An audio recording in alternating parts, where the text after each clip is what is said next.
Все перечисленные воплощения представляют собой либо полные части, либо части полных частей Господа. Однако Господь Шри Кришна – изначальная личность Бога. Они не сходят на разные планеты, когда там по вине атеистов возникают беспорядки. Господь не сходит, чтобы защитить верующих. Комментарий Шрила Прабхупады. В этом стихе Господь Шри Кришна, личность Бога, выделен из всех остальных воплощений. Господа относят к аватарам, воплощениям, потому что Он по своей беспричинной милости не сходит из своей трансцендентной обители. Аватара означает тот, кто не сходит. Все воплощения Господа, включая Его самого, не сходят на разные планеты материального мира и появляются в разных видах жизни, чтобы выполнить конкретную миссию. Иногда Господь является сам, а иногда в материальный мир не сходят Его различные полные части, части полных частей или отделенные части, каждую из которых Он прямо или косвенно уполномочил выполнять особую функцию. Изначально Господь является средоточием всего богатства, могущества, славы, красоты, знания и отречения. Следует отметить, что когда различные Его силы частично проявляются в Его полных частях или частях полных частей, они проявляются в той мере, в какой это необходимо для выполнения конкретной миссии данного воплощения. Если в комнате горят маленькие электрические лампочки, это не значит, что мощность электростанции ограничивается мощностью этих лампочек. Та же электростанция может обеспечивать энергией и большие промышленные электродвигатели, требующие очень высокого напряжения. Подобным образом и воплощение Господа проявляют ограниченное могущество в той мере, какое этого требуют конкретные обстоятельства и время.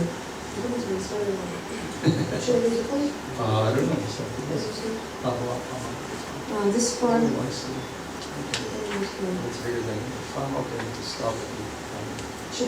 I guess so. Okay. So this verse actually is considered the root or the essence of the whole Bhagavatam. Этот стих считается сутью, основой всего Бхагаватам. And of course the Bhagavatam is considered to be the final conclusion of all scriptures. И, конечно же, сам Бхагаватам считается конечным выводом всех ведических писаний. And the Tattva Jiva Goswami illustrates how ultimately everything, all the Vedic knowledge is condensed and summarized and concluded with Srimad Bhagavatam. И в Tattva Sandarke Шрила Джива Госвами указывает на то, каким образом все ведическое знание суммируется и концентрируется в Шримад Бхагаватам. And this also is to indicate that there's no actual contradiction in scriptures, even though sometimes different scriptures say different things. И также он делает это для того, чтобы показать, что на самом деле в ведических писаниях нет никаких противоречий, хотя с первого взгляда это может так показаться. The final theme of all the literatures is to indicate finally Krishna. И конечная цель всех ведических писаний – это Кришна. And in Srimad Bhagavatam, this is indicated with this particular verse. Шримад Бхагаватам на это указывает этот конкретный стих. And therefore this verse is taken as the, let's say, the final proof of everything, and every other verse which seems to contradict this in the Bhagavatam has to be negated in terms of this verse. И этот стих считается той основой, через которую стоит смотреть на все остальные стихи. То есть, если какой-то стих противоречит этому стиху из Бхагаватам, то следует понимать его в контексте этого стиха. Though Scripture is absolute, we find that sometimes we get contradictory statements. И в Писаниях иногда можно обнаружить противоречивые утверждения. For instance, the Karmakanda section of the Veda glorifies Svarga as eternal and the final goal. Например, раздел Кармаканда, он прославляет всяческие Сваргалоку и называет ее высшей целью. And some of the Upanishads will indicate that the impersonal Brahman is the final goal. Некоторые Упанишады указывают на то, что безличный Браман является высочайшей целью. Similarly, in Bhagavad Gita, Krishna says, "Do karma yoga. This is the ultimate." In chapter 3. А в 3 главе Бхагавад-гиты Кришна говорит: Арджуна, занимайся карма-йогой, это лучше всего. And he even says, "Worship devatas." И он тоже говорит: полубогам поклоняйся. But then in chapter 7 to 9, then Krishna says, "Don't worship the devatas. Only fools worship devatas." А в 7-9 главе он говорит: да не поклоняйся полубогам, им дураки поклоняются. So we find contradictions within scriptures or between scriptures. Поэтому можно увидеть, что мы находим и в самих писаниях противоречия, и в различных писаниях между собой тоже противоречия. And we have whole Puranas glorifying Lord Shiva. А все Пураны Господа Шиву прославляют. And he's called the supreme cause of everything. Он называется высочайшей причиной всего. So we'll find various contradictory statements in scriptures. Таким образом, мы видим, что существует множество противоречивых утверждений в Священных Писаниях. At the same time, we say that these scriptures are absolute, the Vedas, and the Puranas, and Itihasas, etc., they're all considered to be perfect. С другой стороны, Веды, Итихасы, Пураны, все это считается совершенным. Мы заявляем, что они абсолютны. Yeah, so they are perfect, but some statements are stronger than others. Они в самом деле являются абсолютными, но некоторые утверждения из них являются более значимыми, чем другие. So there is an authorized process for finding out which is the stronger statement. И есть авторитетный процесс, с помощью которого можно выяснить, какое из утверждений является более сильным. And after doing that, then we come up with the final conclusion. И сделав это, мы сможем прийти к конечному выводу. For instance, in Bhagavad Gita, the statements in chapter 3 are not taken as absolute. Например, из Бхагавад-гиты утверждения из 3 главы, они не принимаются как конечные. The statements in chapter 9 are stronger А утверждения в 9 главе являются более сильными, because they agree with the conclusion of Krishna at the end of the Bhagavad Gita. поскольку они согласуются с выводом Кришны, который он произносит в конце Бхагавад-гиты. And at the end of the Bhagavad Gita, Krishna says, give up all dharmas and simply surrender unto me. Кришна говорит в конце: просто оставь все дхармы и предайся мне. So by that he negates all of the advice to worship devatas. И этим самым он отрицает свои собственные советы поклоняться полубогам. So anyway, people become confused. В любом случае, люди начинают путаться. Even Vedic scholars become confused. Даже ведические знатоки Писания, они запутываются. And therefore we have very serious people advocating all sorts of different things. Поэтому очень серьезные люди на самом деле начинают рекламировать какие-то непонятные вещи. We have the Karma Mimamsakas and Jaimini advocating that Svarga is the ultimate goal of life. У нас существует философия кармы Мимамсы, потому что Джаймини, он рекламирует вот эту философию того, что сварга — это высшее место. There is no God. И он даже говорит, что Бога там нет. Or if there is, we don't need Him. All we do is do our sacrifices and we go to Svargaloka. That's finished. No need of God. Да он, в принципе-то, нам зачем? Мы вот свои жертвы делаем, у нас появляется все, что нужно, на Сваргалоку идем, зачем Бог-то? So though the Vedas are there, we get all sorts of contrary philosophies coming out because of misinterpretation and not using the strength of statements to come to the correct conclusion. И вот мы видим, что из Вед выходят различные противоречивые философии, поскольку у нас нет той призмы, через которую правильно можно на это смотреть, иметь правильное видение. So we have the Sat-darshans, 6 darshans, and most of that is all considered to be false philosophy, even though it's based on the Vedas. У нас есть вот 6 шат-даршан, 6 философий, большинство из которых считаются ложными, хотя они зашли из Вед. So we have Sankhya philosophy, in which there's no God at all, it's completely atheistic, yet they say we are Vedic. Есть санкха философия, например, где говорится, что Бога нет. Это полностью атеистичная философия, которая, тем не менее, считается ведической. Of course, we even have philosophies like Shankara's philosophy, Vedanta, which is one of the darshans, and he says, ultimately, yes, there is some supreme, but no form, no qualities, no activities, only Brahman. Философия Шанкары, она каким-то образом признает, что есть какой-то высший авторитет, но она отрицает наличие формы, наличие личности, то есть это просто какой-то безличный Брахман. And there's no jiva. Дживы тоже нет. And there's no bhakti. Бхакти тоже нет. There's only Brahman. Только Брахман безличный. So we get completely opposite types of philosophies, very, very different philosophies and religions or theologies coming out of the Vedic literature. Таким образом, из Вед исходят совершенно различные философии, которые противоречат друг другу. Now, of course, we can say Christianity, we can say all sorts of groups also, but not so extreme. Конечно, мы можем в это включить также христианство и так далее, но это не так радикально, больше про ведическую философию идет речь. We don't find atheists claiming we're following the Bible. Мы вряд ли найдем атеистов, которые будут утверждать, что мы следуем Библии. But you have atheists claiming we're following the Vedas. Но есть атеисты, которые говорят, мы-то по ведам живем вообще. In fact, most of the Saddarshans are ultimately atheistic. В конце концов, большинство из философий Шаддаршана, они просто полностью атеистичные. And they say we're following Vedas. Они говорят, мы ведам следуем. So we do have to have a process of finding out what is the real conclusion. Поэтому нам необходим процесс, с помощью которого мы можем понять конечный вывод. And of course, one of the simplest rules is, as much as possible, follow the direct statements, not indirect interpretation.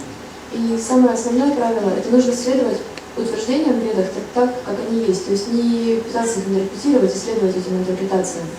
And where there is two statements which are contradictory, if we take the direct meaning, then we have to somehow explain why they're like that. Если есть два утверждения, которые, взяв прямой смысл которых они будут друг другу противоречить, мы найдем это противоречие, тогда нужно разобраться, почему, в чем причина.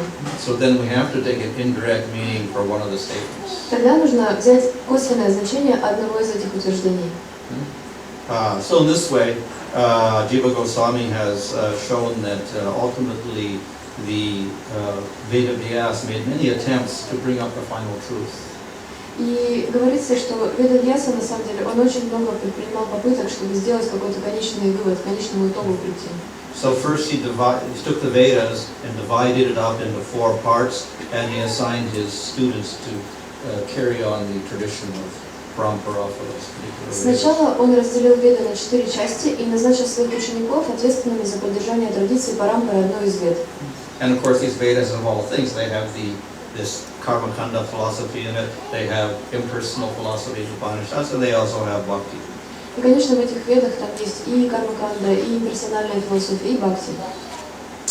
And then he wrote the Mahabharata Затем он написал Махабхарату for the people of Kali Yuga, для калиюжных людей, who could not approach the Vedas. которые даже приблизиться к Ведам не смогли в So состоянии. Vedas can only be studied by Brahmins, Kshatriyas, and Vaishyas, and not Sudras. And in Kali Yuga, everybody's Sudras, so who can study Vedas? Веды могут служить браманы, вайши и кшатрии, а шудры даже не могут к этому поступиться. В Кали-югу же все шудры. So the Mahabharata is supposed to be the same knowledge of the Vedas, but for people who are less qualified. И предполагается, что Махабхарата – это знание того же качества, того же вида, только для людей, которые менее квалифицированы. And the conclusion should ultimately be the same. И вывод ее должен быть таков же. And of course, in there we have the Bhagavad Gita as the, we'd say, the essence of the Mahabharata. И, конечно, внутри Махабхараты есть Бхагавад-гита, которая является ее сутью. He wrote the Brahma Sutras to give the real meaning of the Upanishads. Также Ведавьяса написал Брахма-сутры, чтобы дать истинное значение всех Упанишад. And then he wrote the Puranas, 18 Puranas, also for the people of Kali Yuga. Также он составил для людей Кали-юги 18 Пуран. But in the Bhagavatam, in the first canto, we see that after he wrote all of these things, Vyasa was dissatisfied. Но из Бхагаватам мы узнаем, что написав множество этих вещей, Вьяса почувствовал неудовлетворенность. And then Narada Muni came and said, yes, there is cause for dissatisfaction. Нарада Муни пришел и сказал, да, причина для твоих расстройств имеется. Because still the meaning is unclear. Потому что значение имеет все равно еще не ясно. Because in the Puranas, in the Tamagun Puranas, Vedavyas glorifies Shiva as supreme. Потому что в Тамагонных Пуранах Господь Ведавьяса описывает верховную личность Бога, верховную Шиву. And then in 6 Puranas, the Rajagun Puranas, he glorifies Brahma as supreme. В 6 Пуранах, Раджагуна Пуранах, там Господь Брахма представляется как высшая личность Бога. Then in the Sattvic Puranas, he glorifies Vishnu as supreme.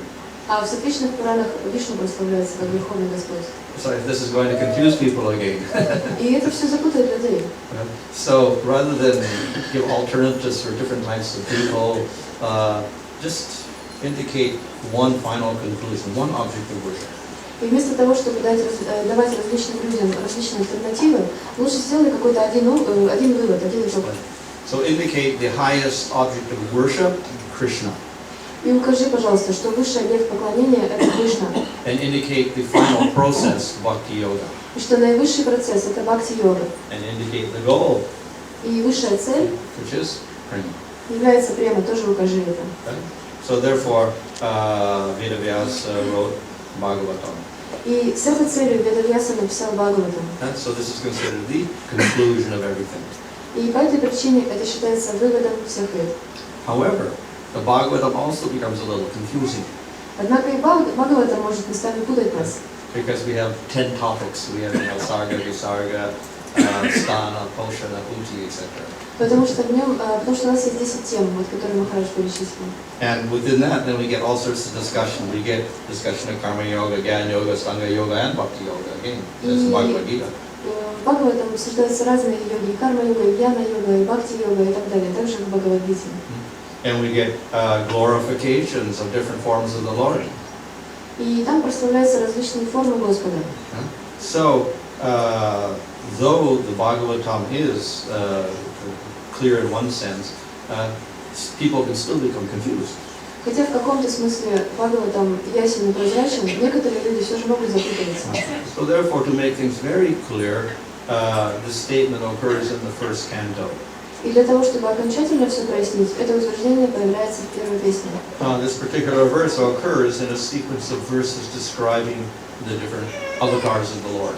И этот стих появляется в череде стихов, которые описывают различные аватары Господа.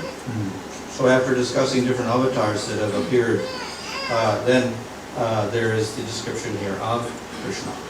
И описав различные виды аватар, тут описывается уже Кришна. And Krishna is distinguished from all the other forms. И Кришна, он отличается от всех других форм. And it's stated here that all of these forms are either amsas or kala. И утверждается, что все эти формы здесь, они либо амша, либо кала. So this is translated as plenary portions and portions of plenary portions. Это переводится как частичные проявления или части частичных, полные проявления или части полных проявлений. So that word also may be a little confusing. What does that mean, plenary portion? И это тоже может нас путать, что за полные проявления. And then these are amsas and kalas of the Purusha. Это амши и калы Пуруши. And the Purusha is a Vishnu form. А Пуруша это форма Вишну. We have the Purusha avatars, Mahavishnu, Garbhodakshaya Vishnu, and Kshirodakshaya Vishnu. Вот есть такие Пуруша аватары, Махавишну и так далее. So it is explained that generally the avatars are expansions from the Garbhodakshaya Vishnu Purusha. И объясняется, что обычно эти аватары проявляются из Гарбхадакшая и Вишну. So all these avatar forms therefore are expanded from Garbhodakshaya Vishnu. И все эти аватары, они проявляются из Гарбхадакшая и Вишну. But then it says but Но затем говорится но. Krishna is Bhagavan Swayam. Кришна это Бхагаван Сваям. So of course they're all Bhagavan. Конечно, все они это Бхагаван. So Swayam has a different meaning here. It means he is the ultimate form. И слово «своям» здесь оно имеет особое значение, другое. Это означает именно он самый верховный. And this also indicates that he does not come from the Purusha. He's not an expansion of an expansion of an И expansion. также это слово указывает на то, что он не происходит из этого Пуруша. Он не является экспансией, экспансией, экспансией. And as Prabhupada explains in the purport, actually everything expands from him. И как Шрила Прабхупада объясняет в комментарии, на самом деле это из него все исходит.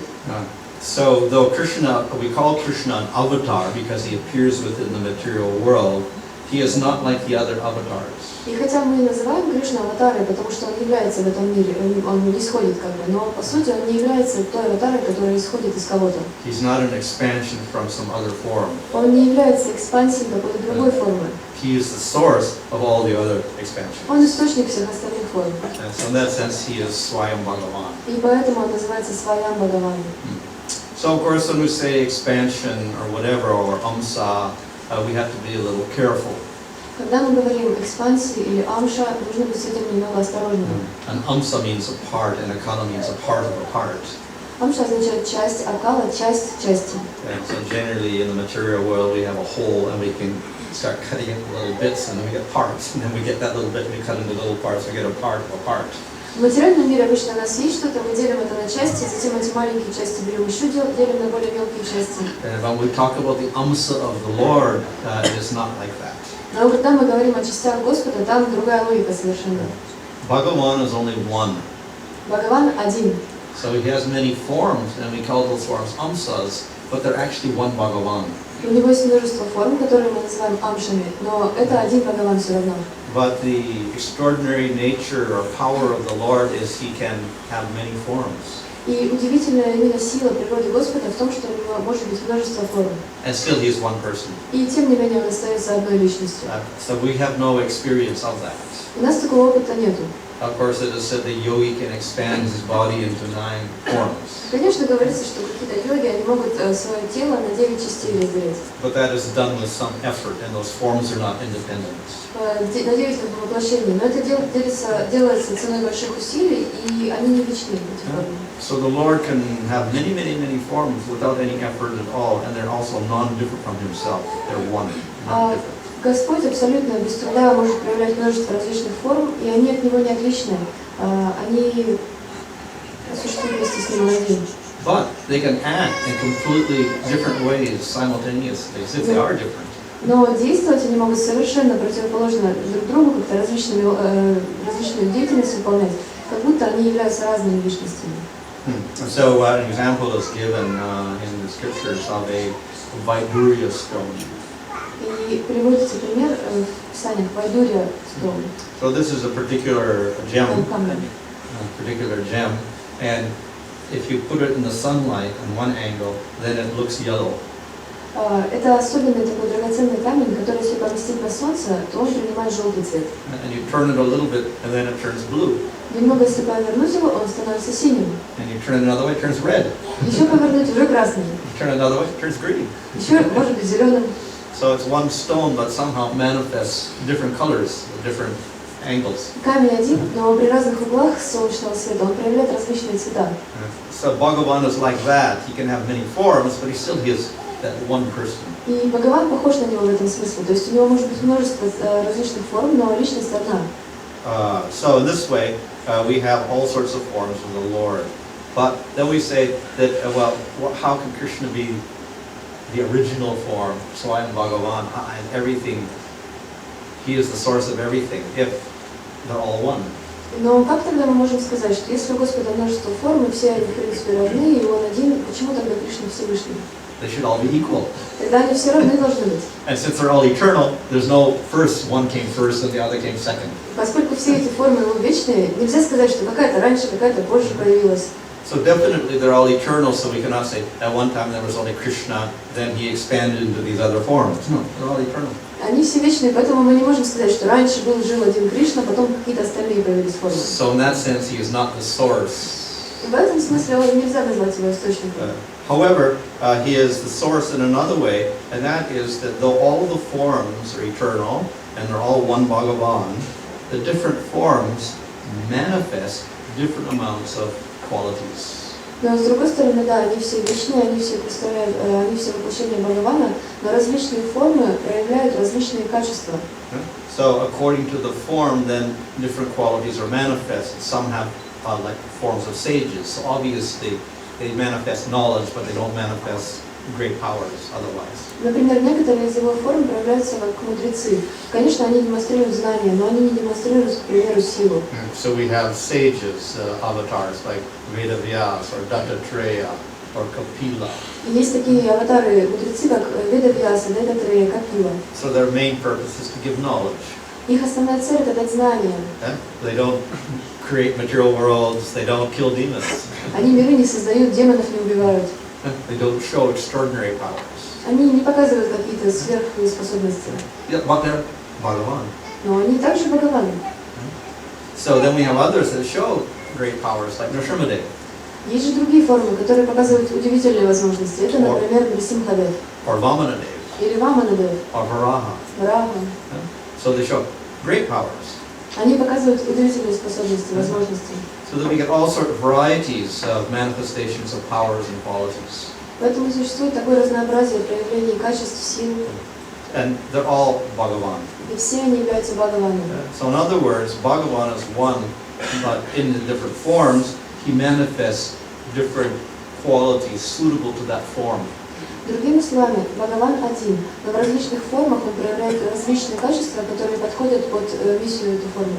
Another example is given of the moon. Другой пример – это Луна. How many moons do we have? Only one moon. Сколько у нас лун? Всего одна. But on different days, it manifests different amounts of light. Но в различные дни она испускает различное количество света. So the fullest one we call the full moon or the Purnima. Полную луну мы называем Пурнимой. And a few days later, it gets a little smaller in light. Через несколько дней она становится меньше, света меньше. And a few days, very smaller. Затем еще меньше. And so in this way, we can call the moon different, give it different names on its different phases. Таким образом, в разные фазы Луны мы можем называть ее разными названиями. But it's one moon. Но Луна одна, But it manifests different amounts of light. но проявляет различное количество света. So therefore, the different forms of the Lord also manifest different amounts of quality. И подобным же образом различные формы Господа, они проявляют различное могущество. And by that we can class them on different levels. И по этому критерию мы можем классифицировать их на различные уровни. So when we do that, Rupa Goswami has done that in the Laghu Bhagavatamrita. И Рупа Госвами как раз сделал это в Лагу Бхагаватамрите. So we get the forms like the sages on the bottom of the Yuga avatars that basically give teachings, knowledge. И есть, например, такая категория, как мудрецы-аватары или юга-аватары, которые в основном учат чему-то. And then we get those that show some more powers, И есть те, которые проявляют немного большую силу, and those that show more powers, те, кто проявляет ее еще больше, and those that show more powers. и еще больше. And so like that we can classify them all into Prabhava and Vaibhava forms, etc. And then finally we get the most powerful forms, these are called the Purna avatars. И таким образом мы классифицируем их в различные формы, это прабхава и вабхава формы, и доходим до полных, самых могущественных проявлений, это пурна аватара. So these are Nrsimhadev, Rama, and Krishna. Их вот три: Нрисимхадев, Рама и Кришна. So they show extraordinary powers more than these others. Они проявляют удивительные способности, удивительные силы больше, чем другие аватары. But then of those, Krishna is designated as Swayam Bhagavan. И из них трех Кришна называется Сваям Бхагаван. This means that he manifests the most qualities of all and the most powers. Это означает, что он проявляет наибольшее количество качеств, чем все другие, чем все остальные, и наибольшее количество сил, возможностей. So whatever qualities and powers and activities are manifested in the other forms are also manifested in Krishna. Все качества, все возможности, могущества, все, которое проявлено в других формах, оно также присутствует в Кришне. But in more extraordinary form. Но в более такой необыкновенной, нестандартной форме. And extra qualities are manifested in Krishna but are not manifested in the others. И также в Кришне проявляются дополнительные качества, особенные, которые не проявляются ни в каких других формах. So of course in the Nectar of Devotion that Rupa Goswami said there are 4 qualities. И, конечно, в Нектаре преданности Рупа Госвами говорит, что есть 4 таких качества. And these all have to do with sweetness. И все они связаны со сладостью. So these sweet qualities are not very evident in the other forms. И эти сладкие качества, они не настолько видны в других формах. So by sweetness we mean intimacy. И под сладостью мы подразумеваем близость. Within bhakti we have different levels of intimacy. В бхакти есть различные уровни близости. And so it is with Krishna that we can get the ultimate closeness and intimacy. И именно с Кришной можно построить наиболее близкие отношения. So that is represented by that term Madhurya. И это как раз представлено этим термином Мадхурья. So we have his Madhurya Rupa, his form is particularly prone to intimacy. Есть его Мадхурья Рупа, это его форма, которая особенно подразумевает то, что с ней строят близкие отношения. He has the form of a cowherd boy, У него форма пастушка, not a king or a great warrior. не короля или какого-то великого воина, And he's a young boy, просто молодой парень. and he likes to play. Ему нравится играть. So that form gives rise to a very intimate type of love. И эта форма, она дает возможность очень такой близкой любви развиться. And we don't see him as God anymore. Мы больше уже не видим его как Бога. So this is the particular nature of Krishna. We don't see him as God. The other forms we recognize him as God. Это особенная природа такая Кришны. Мы не видим его как Бога, в то время как другие формы мы видим как Бога. So that form of Krishna is such that even the devatas forget that Krishna is God when they see him, and they can't understand. Brahma cannot understand how Krishna can be God. И эту форму, когда видят полубоги, они забывают, что он Бог, они не понимают, они не могут понять. Брахма не мог понять, что Кришна Бог. And when he came and saw Krishna with his friends having a picnic, then he said, "No, he cannot be God. How can he be God?" И когда он пришел, Брахма увидел, как Кришна там пикничок устроил со своими друзьями, он говорит, да ладно, не может быть, что это Бог вообще. So that form of Krishna is Madhurya Rupa. И эта форма Кришны, это Мадхурья Рупа. And he's surrounded by devotees that have this Madhurya Bhava, very intimate relationship. И он окружен преданными, которые имеют эту Мадхурья Бхаву, то есть преданными, которые очень близко с ним связаны. And it manifests in all different forms, so we get friends in Sakirasa, we have Vatsalya Rasa, we have Madhurya Rasa, etc. Dasya Rasa, all sorts of relationships which are not manifested in the other forms of God. И вот это вот такие близкие отношения проявляются в различных формах. Это сакья раса, дружеские отношения, ватсалья раса, родительские, мадхурья раса или даже даси раса. Именно с Кришной это возможно. And so with Rama or Nrsimha, we don't aspire for Madhurya Rasa. С Рамой и с Нарисимхой как-то мы не стремимся в мадхурья расу попасть. Or we don't even aspire for Sakya Rasa. Даже сакья как-то тоже. So everybody's dasa. Все просто даса. And that the dasa is, he is Supreme Lord. Даса означает признавать, он Верховный Господь. So there's dasya rasa with Krishna also, but those dasas, those servants do not say Krishna is God. They see him simply as another boy. Даси раса с Кришной не подразумевает, что его слуги видят его как Господа. Они просто думают, что он еще один из мальчиков-пастушков. So there is some Sakya rasa and Madhurya rasa manifest with other forms of the Lord, like Lakshmi with Narayan or Lakshmi with Nrsimhadev, but it's limited. Есть также проявление сакьи расы, мадхурья расы, например, Лакшми и Нараяной, Нрсимхадев и Лакшми, но она ограниченная, эта раса. So we say Krishna has unlimited gopis А у Кришны бесконечное число гопи. and 60,108 queens. 16 108 жен, королев. So therefore the opportunity for Madhurya rasa is much greater. Поэтому возможности для осуществления мадхурья расы гораздо более широкие. And even that Madhurya rasa takes a much more intense form. И мадхурья раса, она принимает гораздо более интенсивную форму. So that even Lakshmi desired to participate in the Rasa Leela. До такой степени, что даже Лакшми захотела поучаствовать в Раса-лиле, So her Madhurya rasa was inferior. потому что ее мадхурья раса как-то послабее будет. And she desired to join the Rasa Leela. Она захотела более высокой Раса-лиле Кришне присоединиться. So anyway, that's another quality, the very intimate devotees of Krishna. И это еще одно качество есть у Кришны, что у него очень близкие преданные. And another is his sweet pastimes. Также его сладкие игры. The pastimes of Krishna are most extraordinary Его игры самые удивительные. because Krishna, though God in general is controlled by bhakti, in the form of Krishna, he's completely under the control of his devotees. Господь в целом, он контролируется бхакти, но Кришна, он находится под полным контролем своих преданных. So, as a small child, Krishna gets tied up by Mother Yasoda. Будучи маленьким ребенком, Кришна попадает в веревку матери Ишоды. And he cries, he tries to run away from her. Он плачет, хочет от нее убежать. So these are not the normal characteristics of God, Это как-то нестандартные характеристики, присущие Богу. but they manifest in Krishna Но они в Кришне проявляются because of his relationship with his devotees, which is very intimate. из-за его отношений с его преданными, которые очень-очень близкие. So therefore, Krishna falls under his devotees' control completely. Поэтому Кришна полностью попадает под контроль своих преданных. And Krishna insists that Krishna is her child, so he is the child of Krishna. Если- Mother Yasoda. Если они настаивают, Кришна, ты ребенок, он говорит, ладно, хорошо, я ребенок мамы Ишоды. So that is the remarkable pastimes of Krishna are not seen in any other form of the Lord.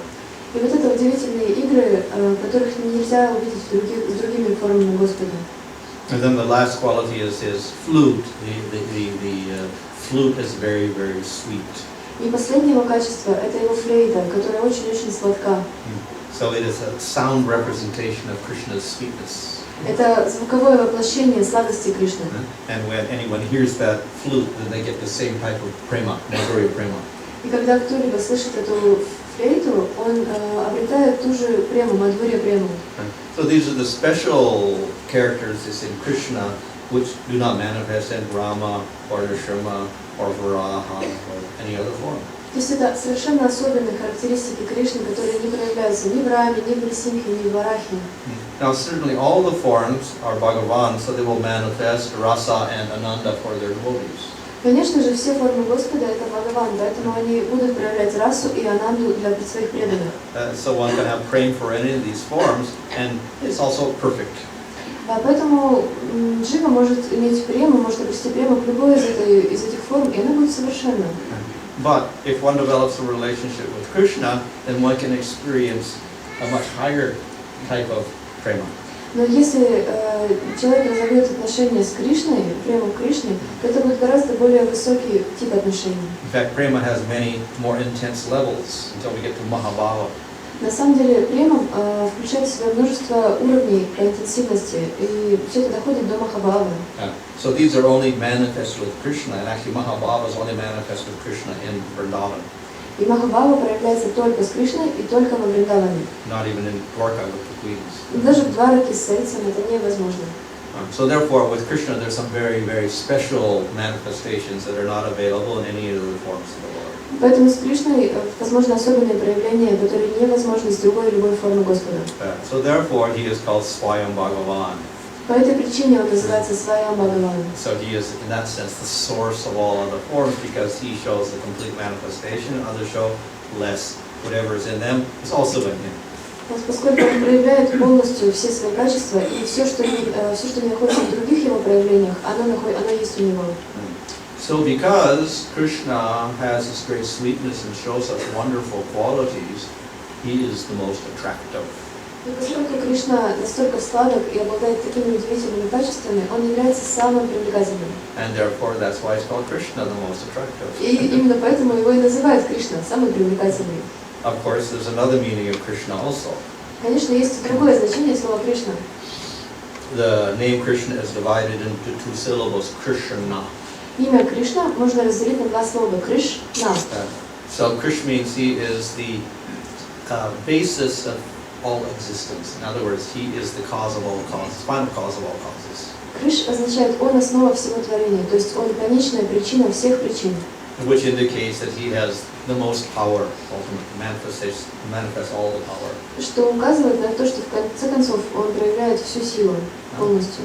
And that na means he is the source of all bliss. А на означает, что он является источником всего блаженства. So that means he manifests the highest bliss of all the forms of the Lord. Это означает, что он проявляет высочайшее блаженство из всех других форм Господа. And so therefore he should be put in the highest position of all. Поэтому нужно поставить его на самое высочайшее положение среди других форм. So that is why it is recommended in the Bhagavatam that the people of Kali Yuga should worship Krishna because he's the most attractive. И поэтому в Бхагаватам рекомендуется, что люди Кали-юги должны поклоняться Кришне, поскольку он является самым привлекательным. The basic tendency of the jiva is to get happiness. И основная такая тенденция дживы – это получать счастье. And that is why everybody's in the material world struggling hard with their material bodies to get some happiness. Поэтому все в материальном мире как-то мучаются с этим телом материальным, чтобы из него счастье выжить. And they do that life after life after life for the lifetime of Brahma.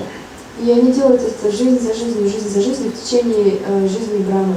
But that happiness is not perfect. Но это счастье, оно само по себе несовершенно. It is an illusion because it's based upon the fact that I identify with the material body. Оно иллюзорно, поскольку оно основано на том факте, что я считаю себя материальным телом. So the capacity for happiness is there in the jiva, but it manifests properly when we have a proper object. То есть это сама тенденция, потребность счастья есть в дживе, но она правильно проявляется, когда она направлена на верный объект. So the proper object for the jiva is Supreme Lord, because we're naturally Krishnadasa. И правильный объект для дживы, объект ее любви, это Верховный Господь, потому что мы Кришнадасы. But since the Supreme Lord has many forms, why not take the most complete manifestation form, that is Krishna? И поскольку у Господа есть множество различных форм, почему же не поклоняться наивысшей из них, полному проявлению? Это Кришна. And then by worshiping Krishna, we can get the highest amount of bliss. И поклоняясь Кришне, наивысшему, мы обретем наивысшее количество блаженства. So therefore, since Krishna is the most attractive, and the people of Kali Yuga are the most fallen, it is recommended that the people worship Krishna because he's attractive. И так как Кришна самый привлекательный, а люди Кали-юги самые падшие, поэтому рекомендуется как раз поклоняться Кришне, поскольку он привлекает всех. But the big bonus is that not only is most attractive, we get the most bliss. Но есть еще бонус такой большой, что он не только самый привлекательный, он еще и благодаря этим отношениям мы больше всего блаженства получаем. So the jiva can reach his greatest satisfaction by attaining a relationship with Krishna. И джива может обрести наибольшее удовлетворение, обретя отношения с Кришной. So therefore, this is the basis of the Bhagavatam. Вот это основа Бхагаватам. Though, as I said, it discusses all these different topics of a Purana, like creation and sub-creation, etc. We should not forget that finally, all of this is meant to glorify Krishna. И хотя, как я упоминал, Бхагаватам касается различных тем, как творение, потом вторичное творение, мы не должны забывать, что его конечная цель – это вот любовь к Кришне. And so whatever greatness we see in the Mahavishnu or in Garbhodakshaya Vishnu involved in the creation of the material world, ultimately these are amsas of Krishna. И какое бы великолепие мы не видели в Маха-Вишну или в другом Вишну, это все части частей Кришны. And why? Because these Purusha avatars, they manifest only some of the qualities of God, that is the creative aspect. И почему? Потому что эти Пуруша-аватары, они проявляют лишь несколько небольшой такой аспектов качеств, которые присущи этим творящим аватарам. So we may say, well, Krishna shows all this nice sweetness in Vrindavan, so then he's very sweet. How does he show greater power than Mahavishnu by creating material worlds? Но мы можем сказать, ну да, Кришна такой сладкий весь, там, во Вриндаване у него все такое сладкое, но как же он такую силу проявляет, как, например, те аватары, которые творят миры? And the answer is he does show he is superior to even Mahavishnu. И ответ в том, что на самом деле он проявляет свою мощь, которая даже превосходит Махавишну. So when Krishna or Brahma tried to fool Krishna and took away all the cowherd boys and calves, then Krishna showed him how he is even greater than the Vishnu forms. Например, когда Брахма пытался одурачить Кришну и украсть его друзей и телят, Кришна показал, что он на самом деле даже величественнее Вишну. After 1 year, Brahma came back to see how he had fooled Krishna, and then he was astonished because he saw Krishna there playing with the cows and the calves and the cowherd boys as previously. And he said, well, what happened? Because I put them all away and hid them in the cave. Год спустя Брахма вернулся, чтобы посмотреть, ну как там Кришна поживает, которого я одурачил. И увидев, что он спокойно играет со своими телятами и коровами, он просто не мог понять, что произошло. Он говорит, как, я же их спрятал всех в пещеру, что происходит? So he looked in the cave, and sure enough, all the calves and the cowherd boys were sleeping. Пошел посмотреть свою пещеру, там вроде видит, все спят, все нормально. And then he looked out, and he saw the same calves and cowherd boys playing with Krishna. Затем он выглянул, видит, те же самые пастушки и телята с Кришной уже играют. So then he thought, one set must be false. И он подумал, кто-то из них, наверное, подделка. Is it the set that I have here? These are the false ones, or those are false ones? Либо вот тот наборчик, который у меня здесь, либо вот который с Кришной играет. Or maybe they're both false, А and может the быть, real оба? ones are somewhere else. А может быть, они оба, а настоящий набор этих пастушков и телят еще где-то. So he became bewildered. Instead of bewildering Krishna, he got bewildered. И вместо того, чтобы запутать Кришну, он сам полностью запутался. And then suddenly, when he looked at those forms, all those forms of calves and cowherd boys turn into Vishnu forms. И затем он посмотрел на эти формы, и все они приняли облик Вишну. And each Vishnu form was creating the material world. И это были те самые формы Вишну, которые создают материальный мир. And then he understood, oh, I come from Vishnu, but there's so many Vishnus here. Тогда он понял, ой-ой, я, кажется, сам с Вишну произошел, а вот этот Вишну здесь стоит. And then suddenly the Vishnus all merged into Krishna. И, Krishna is the source of all the Vishnu forms. и внезапно все эти Вишну, они вошли в тело Кришны, и он таким образом показал Кришне, что он источник всех этих форм. So he's greater than any Vishnu, he's greater than the creator of the material world, he's greater than Mahavishnu, he's greater than everybody. И он показал, что он гораздо величественнее, чем Вишну, чем Маха-Вишну, чем все остальные формы. And he was just a 5-year-old boy eating his food. А он при этом стоял, 5-летний мальчик такой, жевал что-то. So therefore Krishna has all these powers within him, and anytime he can display his powers. То есть все эти силы, они внутри Кришны находятся, и в любое время он может их проявлять. But he hides his powers from people of Vrindavan. Но от вриндаванских людей он скрывает эти силы. And even if he shows his powers, still they don't see those powers. Даже если он их проявляет, они все равно как-то их не видят. Their sweetness and their relationship with Krishna overcomes whatever they see, and they see only little Krishna. Потому что сладость их отношений, сами их отношения с Кришной, они просто перекрывают всю эту силу и мощь. And so anyway, all of the topics of Bhagavatam are there, but we should relate them finally as a glorification of that final sweet form of Krishna. То есть в любом случае различные темы Бхагаватам существуют, но мы должны сопоставлять их с тем, что Кришна является наивысшей формой Господа. And therefore the final topic of the Bhagavatam is Asraya, and that is represented in the 10th canto, where we have a very detailed description of the wonderful pastimes of Krishna. И конечная тема Бхагаватам — это Ашвая, которая представлена в 10-й песне, где описываются удивительные игры Кришны. And by reading those descriptions, we can begin to appreciate these 4 extra qualities of Krishna. И читая эти описания, мы можем должным образом оценить эти качества, 4 удивительных качества Кришны. And as well, understand the other qualities of power, etc., that are in Krishna. И в то же время мы можем понять и все остальные качества, ту мощь, ту силу, которая есть в Кришне. So therefore, that is the final intent of Bhagavatam, to glorify Krishna as the supreme object of worship. Поэтому конечная такая цель Бхагаватам, намерение, которое вкладывалось в него, это прославить Кришну как высший объект поклонения. So we have one of our angas of bhakti, that is Shravanam, hearing. И есть у нас одна анга бхакти, это Шраванам, слушание. So it's not hearing just anything or just hearing scripture, it's actually hearing Bhagavatam. То есть на самом деле Шраванам это не просто какое-то слушание или не слушание просто каких-то писаний, это именно слушание Бхагаватам. And the whole idea of hearing Bhagavatam is to understand the sweet aspect of Krishna. А цель слушания Бхагаватам заключается в том, чтобы понять сладкий аспект Кришны. Of course, along with that we have kirtan. Конечно, у нас кроме этого есть также киртан. So kirtan means to glorify the Lord by chanting His name. И киртан означает прославлять Господа, воспевая Его имя. So we have the name of Krishna. И у нас есть имя Кришны.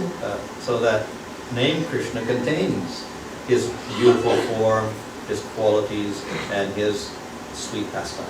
И это имя Кришны, оно включает в себя Его прекрасную форму, Его великолепные качества, Его сладкие игры. So the two activities support each other, Shravanam and Kirtanam. И два этих вида деятельности, они поддерживают друг друга, Шраванам и Киртаном. So Chaitanya Mahaprabhu's mercy is that he has given us this easy process of Nam Sankirtan to realize this Swayam Bhagavan, the highest, most complete form of the Lord. И милость Шри Чайтаньи Махапрабху заключается в том, что Он дал нам самый простой процесс, чтобы осознать Сваям Бхагавана. Hare Krishna.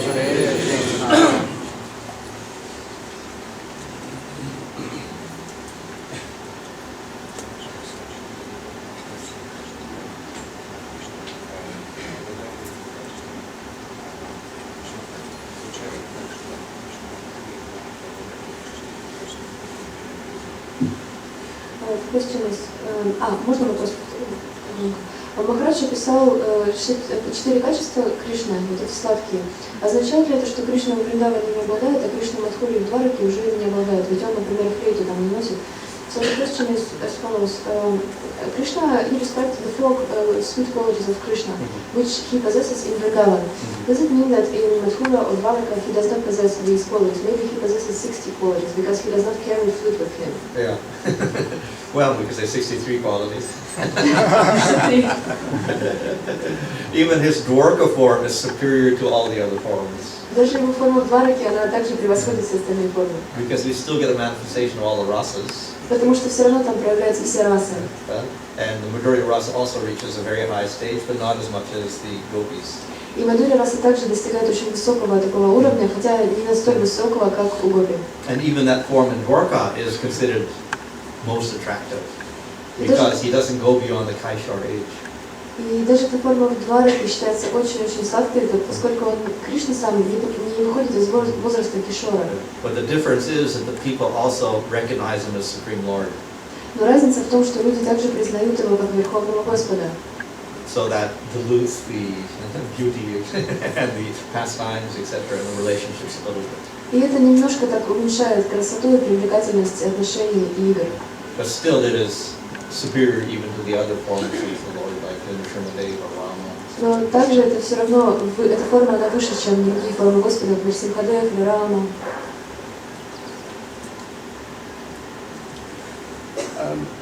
You're saying how Krishna, Rama, and Nrsimha, they're sort of in a special category. Yeah, Purnavatar. Purna Avatar.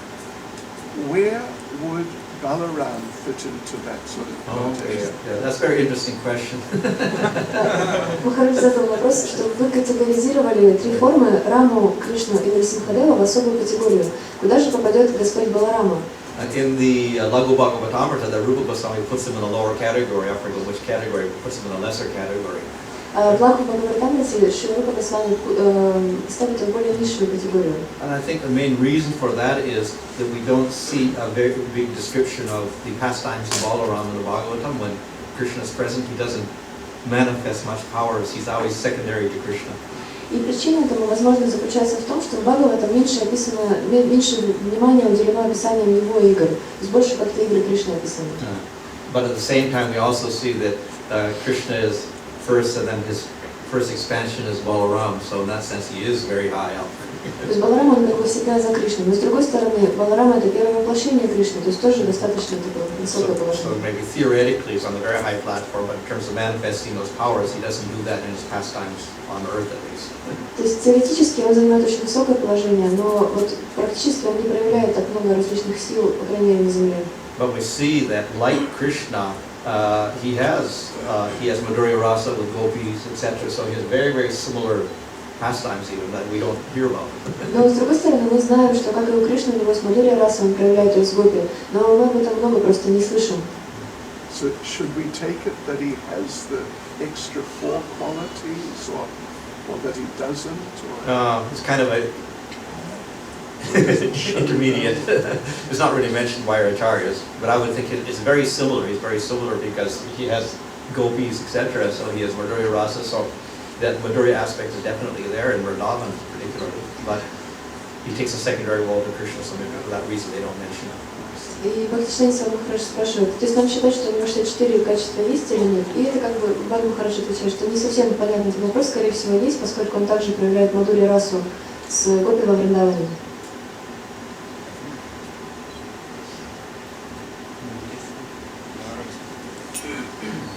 Подскажите, пожалуйста, как нам развивать отношения, родительские, дружеские или любовные, если мы помним, что Кришна Господь? No, please tell us, how can we develop Vatsalya, Sakhya or Madhurya Rasa with Krishna if we remember that he is God? If we remember well. If we remember well that he is God. Oh, well, the process for doing that one is that we keep hearing the pastimes of Krishna from Bhagavatam.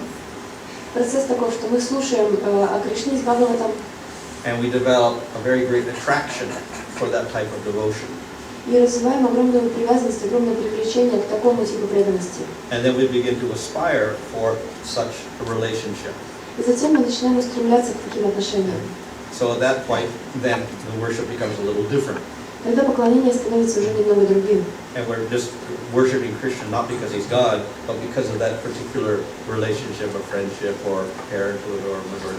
И тогда мы уже поклоняемся Кришне не потому, что он Бог, а потому что вот такие отношения существуют, дружественные или мадхурья и так далее. And this can turn into, of course, Raganuga Bhakti.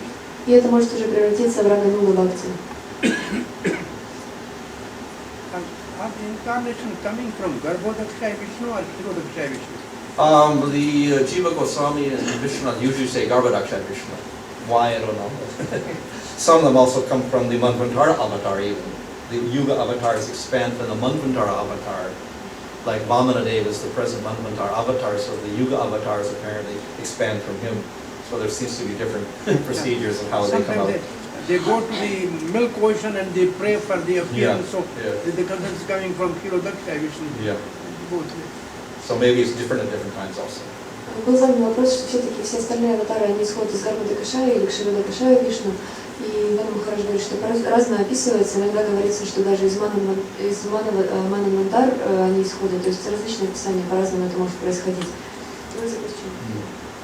Есть ли такое научное значение слова Кришна, почему тогда, если есть такое научное значение слова Кришна, почему тогда в санскритских словарях и в индийской народной традиции считается, что Кришна означает черный?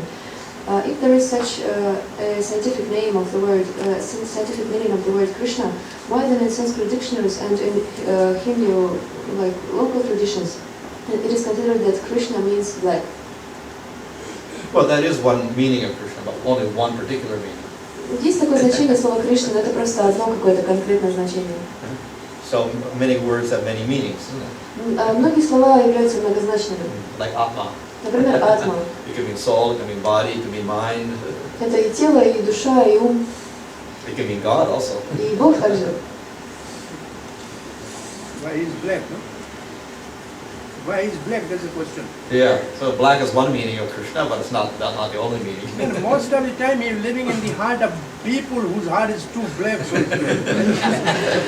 They reflect their own desires in the meaning. Сарабам Прабху объяснил, почему Кришна черный, потому что в большинстве случаев он живет в черных сердцах людей. clean your heart, he will be beautiful. Очистите сердце, он будет красивый.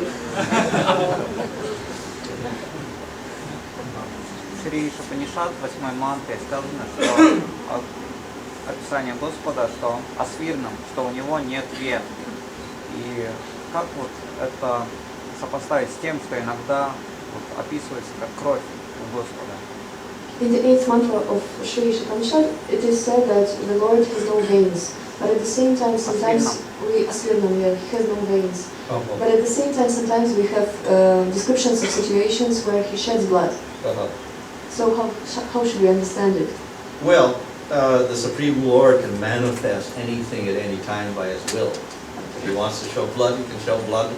Верховный Господь может проявлять все, что Он захочет в любое время. Хочет кровь, чтобы у него пошла, идет кровь. But obviously it's not material blood. Но очевидно, что это не материальная кровь. And you can't get materially wounded. Материально его ранить невозможно. So all of this is only a show for our pastimes. Это просто шоу он устраивает для того, чтобы лила прошла. Similarly, we can say that the Lord should not change. He should be unchanging. Yet Krishna grows. Также известно, что Господь, Он неизменен, Он не должен меняться, но Кришна растет. He's a little baby, then he grows older, he grows older, he grows older. Сначала он совсем ребеночек, потом побольше, побольше, побольше. So that's, again, not material aging. Но опять же, это не материальное такое старение. That is the power of the Supreme Lord to manifest these different forms. Это сила Верховного Господа показывает свои различные формы. So when it says in the Upanishads he has no veins and whatnot, this is only to say that he has not got a material body. И все вот эти подобные вещи в Упанишадах, которые можно встретить, что у него нет вен, это просто указывает на то, что он не материален. In other words, his life does not depend on whether the vein is intact or not. You cut the vein, then he bleeds to death. Другими словами, это дано для того, чтобы показать, что его жизнь не зависит от этих вен. То есть, если там его порезать, вся кровь вытечет, и все, конец. Нет. He has veins, yes, but still he's got a spiritual body, so it doesn't matter what happens to his veins or his skin or whatever. Ну да, есть у него вены, но есть и духовное тело, поэтому не так уж важно, что с ними там будет происходить.